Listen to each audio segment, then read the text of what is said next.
Hello, ladies and gentlemen, and welcome to another episode of The Reading Corner with MooseChangerPat. That's me, in case you're wondering. Today we are reading Chapter 13 of Magician's Gambit by David Eddings, and as always, you should support the original work by buying the original book. Chapter 13. The following morning, they turned northwest and rode toward the stark white peaks of the mountains of Ulgo, glittering in the morning sun above the lush meadows of the Vale. "Snow up there," Beric observed. "It could be a difficult trip." "It always is," Hedar told him. "Have you been to Hrulga before?" Dunnik asked. "A few times, but we keep communications open with the Ulgos. Our visits are mostly ceremonial." Princess Sinedra had been riding beside Aunt Paul, her tiny face troubled. "How can you stand him, Lady Pulgera?" she burst out finally. "He's so ugly!" "Who's that, dear?" "That awful dwarf." "Uncle Belden?" Aunt Paul looked mildly surprised. "He's always been like that. You have to get to know him, that's all. But he says such terrible things to you." "It's the way he hides his real feelings," Aunt Paul explained. "He's a very gentle person, really, but people don't expect that coming from him. When he was a child, his people drove him out because he was so deformed and hideous. When he finally came to the Vale, our master saw past the ugliness to the beauty in his mind." "But does he have to be so dirty?" Aunt Paul shrugged slightly. "He hates his deformed body, so he ignores it." She looked at the princess, her eyes calm. "It's the easiest thing in the world to judge things by appearances, Sinedra," she said, "and it's usually wrong. Uncle Belden and I are very fond of each other. That's why we take the trouble to invent such elaborate insults. Compliments would be hypocrisy. He is, after all, very ugly." "I just don't understand." Sinedra sounded baffled. "Love can show itself in many strange ways," Aunt Paul told her. Her tone was offhand, but the look she directed at the tiny princess was penetrating. Sinedra flickered one quick look at Geryon, and then averted her eyes, blushing slightly. Geryon considered the exchange between his Aunt Paul and the princess as he rode. It was quite obvious that Aunt Paul had been telling the little girl something important, but whatever it was escaped him. They rode for several days across the Vale, and then moved up into the foothills which clustered along the flanks of the ragged peaks that formed the lands of the Ulgos. Once again the seasons changed as they rode. It was early autumn as they crested the first low range, and the valleys beyond were aflame with crimson leaves. At the top of a second higher range, the trees had been swept bare, and the wind had the first bite of winter in it as it whistled down from the peaks. The sky grew overcast, and tendrils of clouds seeped down the rocky gorges above them. Spits of intermittent snow and rain pelted them as they climbed higher up the rocky slopes. "I suppose we better start keeping an eye out for Brill," Silk said hopefully one snowy afternoon. "It's about time for him to show up again."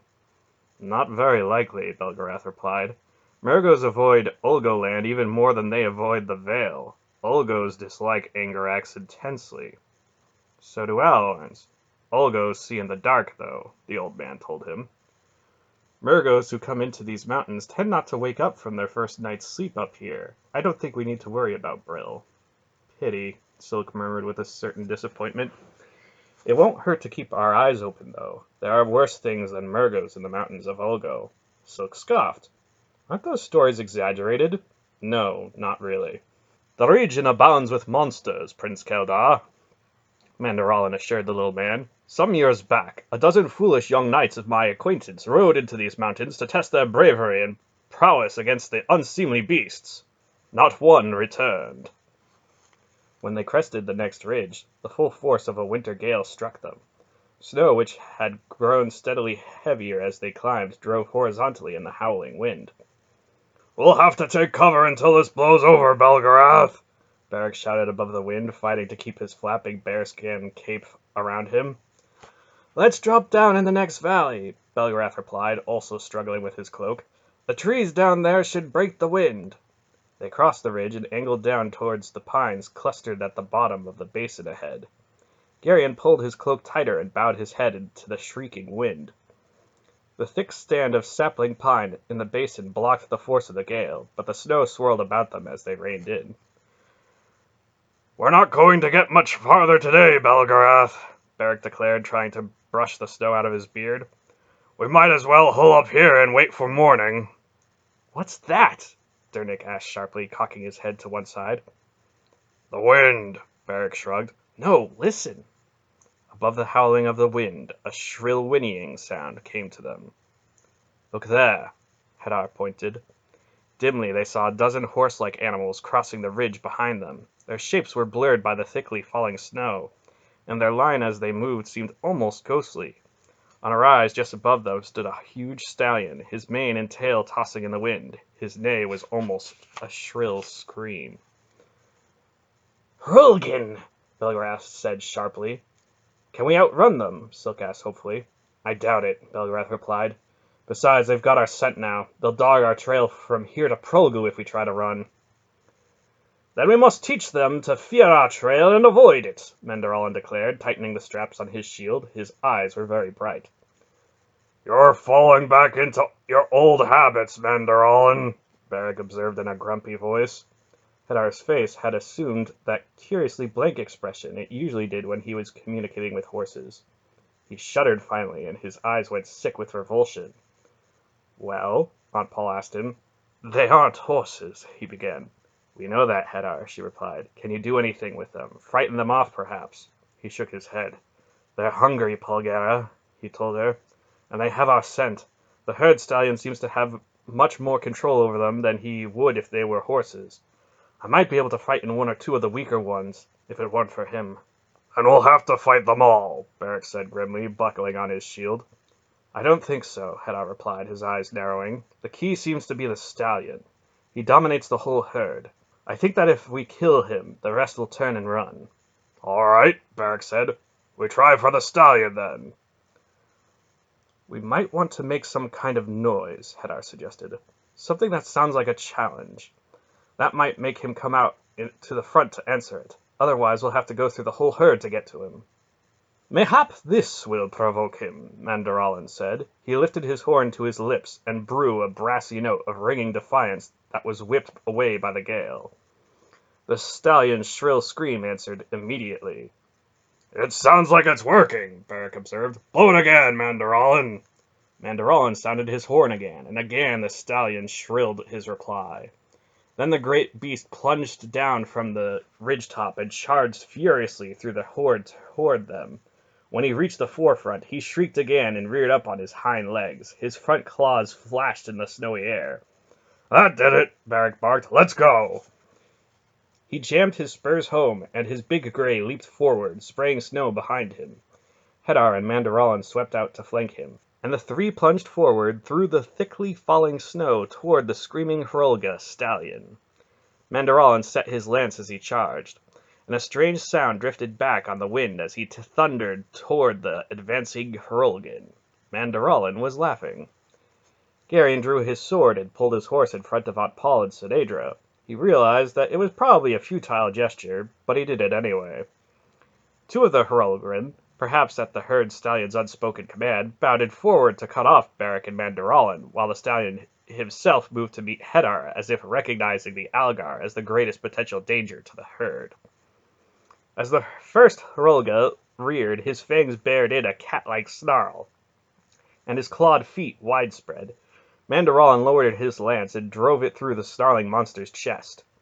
Bloody froth burst from the Hrulga's mouth, and he toppled over backward, clawing the broken shaft of Mandaralin's lance into splinters as he fell. Beric caught a clawed swipe of his shield and split open the head of the second Hrulga with a vast overhand swing of his heavy sword. The beast collapsed, his convulsions churning the snow. Hedar and the herd stallion stalked each other in the swirling snow.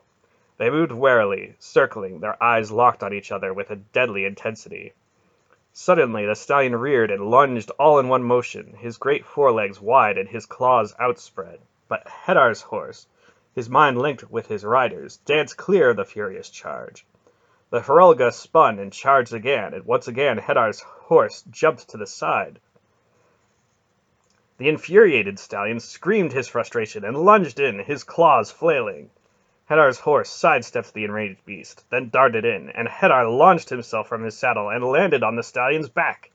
His long, powerful legs locked around the Hrulga's ribs, and his right hand gathered a great fistful of the animal's mane. The stallion went mad as he felt for the first time in the entire history of his species the weight of a rider on his back. He plunged and reared and shrieked, trying to shake Hedar off. The rest of the herd, which had been moving to the attack, faltered and stared in uncomprehending horror at the stallion's wild attempts to dislodge his rider. Mandaralin and Barrack reined in, dumbfounded, as Hedar rode the raging stallion in circles through the blizzard. Then grimly, Hedar slid his left hand down his leg and drew a long, broad dagger from his boot. He knew horses, and he knew where to strike. His first thrust was lethal. The churned snow turned red. The stallion reared one last time, screaming, and with blood pouring out of his mouth, and then he dropped back to stand on shuddering legs. Slowly his knees buckled, and he toppled to one side. Hedar jumped clear. The herd of Hrulga turned and fled, squealing back into the blizzard. Hedar grimly cleaned his dagger in the snow and resheathed it in his boot. Briefly he laid one hand on the dead stallion's neck, then turned to look through the trampled snow for the saber he had discarded in his wild leap onto the stallion's back. When the three warriors returned to the shelter of the trees, Mandaralin and Barrack were staring at Hedar with a look of profound respect.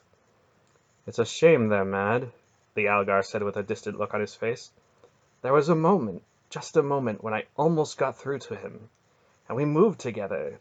Then the madness came back and I had to kill him. If they could be tamed—" He broke off and shook his head. "Oh well," he shrugged regretfully. "You wouldn't actually ride something like that?" Dernick's voice was shocked. "I've never had an animal like that under me," Hedar said quietly. "I don't think I'll ever forget what it was like." The tall man turned and walked some distance away and stood staring out into the swirling snow. They set up for the night in the shelter of the pines. The next morning the wind had abated, although it was still snowing heavily when they set out again. The snow was already knee-deep, and the horses struggled as they climbed. They crossed yet another ridge and started down into the next valley. Silk looked dubiously around at the thickly falling snow settling through the silent air. "If it gets much deeper, we're going to bog down, Belgarath," he said glumly. "Particularly if we have to keep climbing like this." "We'll be all right now," the old man assured him. "We follow a series of valleys from here. They lead right up to Hrulga, so we can avoid the peaks." "Belgarath," Barrack said back over his shoulder from his place in the lead. "There are some fresh tracks up here." He pointed ahead at a line of footprints plowed through the new snow across their path. The old man moved ahead and stopped to examine the tracks. "Olgroth," he said shortly. "We better keep our eyes open." They rode warily down into the valley, where Mandaralin paused long enough to cut himself a fresh lance. "I'd be a little dubious about a weapon that keeps breaking," Barrack observed as the knight remounted. Mandaralin shrugged, his armor creaking. "There are always trees about, my lord," he replied. Back among the pines that carpeted the valley floor, Garion heard a familiar barking. "Grandfather," he warned. "I hear them," Belgrath answered. "How many do you think?" Silk asked. "Perhaps a dozen," Belgrath said. "8," Aunt Paul corrected firmly. "If there are but 8, will they dare attack?" Mandaralin asked. "Those we met in Arendia seem to seek courage in numbers." "There are lairs in this vicinity, I think," the old man replied. "Any animal tries to defend its lair. They're almost certain to attack." "We must seek them out, then," the knight declared confidently. "Better to destroy them now on ground of our own choosing than to be surprised in some ambush." "He's definitely backsliding," Barrack observed sourly to Hedar. "He's probably right this time, though," Hedar replied. "Have you been drinking, Hedar?" Barrack asked suspiciously. "Come, my lords," Mandaralin said gaily. "Let us rout the brutes so that we may continue our journey unmolested." He plowed off through the snow in search of the barking Algroths. "Coming back?" Hedar invited as he drew his saber. Barrack sighed. "I guess I'd better," he answered mournfully. He turned to Belgrath. "This shouldn't take long. I'll try to keep our bloodthirsty friends out of trouble." Hedar laughed. "You're getting as bad as he is," Barrack accused as the two of them moved into a gallop into Mandaralin's wake. Garion and the others sat waiting tersely in the sifting snowfall. Then the barking sounds off in the woods suddenly turned into yelps of surprise. The sound of blows began to ring through the trees, and there were shrieks of pain and shouts as the three warriors called to each other. After perhaps a quarter of an hour, they came galloping back with the deep snow spraying out from their horses' hooves. "Two of them got away," Hedar reported regretfully. "What a shame," Silk replied. "Mandaralin," Beric said with a pained look, "you've picked up a bad habit somewhere. Fighting's a serious business, and all this giggling and laughing of yours smacks of frivolity." "Doth it offend thee, my lord?" "It's not so much that it offends me, Mandaralin. It's more a distraction. It breaks my concentration." "I shall strive to moderate my laughter in future, then." "I'd appreciate it." "How did it go?" Silk asked. "It wasn't much of a fight," Beric replied. "We caught them completely by surprise. I hate to admit it, but our chortling friend there was right for once." Garion thought about Mandaralin's changed behavior as they rode on down the valley. Back at the cave where the colt had been born, Dernick had told Mandaralin that fear could be conquered by laughing at it, and though Dernick had probably not meant it precisely that way, Mandaralin had taken his words quite literally. The laughter which so irritated Beric was not directed at the foe he met, but rather at an enemy within him. Mandaralin was laughing at his own fear as he rode to each attack. "It's unnatural," Beric was muttering to Silk. "That's what bothers me so much. Not only that, it's a breach of etiquette. If we ever get into a serious fight, it's going to be terribly embarrassing to have him giggling and carrying on like that. What will people think?" "You're making too much of it, Beric," Silk told him.